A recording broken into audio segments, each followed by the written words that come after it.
I can't even tell you off the top of my head what the party of appointment was for most of my former colleagues on the Federal Circuit. I would have to stop and think about it or go look it up, because none of their behavior made them look like a Republican judge or a Democratic judge, even if they were appointed by such a party.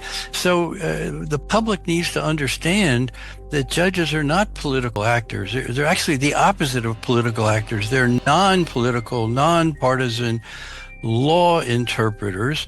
And I think if the public understood that more clearly, they cannot be so easily misled that judges are just political hatchet men hiding in black robes or something like that.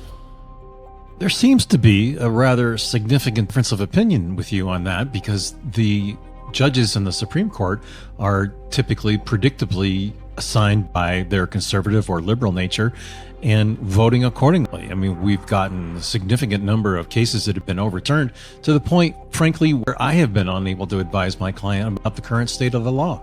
My clients are saying, what's going to happen? And I can say, well, it may be overturned because it seems like we're not paying any attention to precedent anymore. What's your thought about that? Well, it's terribly important to have courts follow precedent. That's the only way you can have stability in the law and the predictability that private citizens and private businesses need, just as you suggest.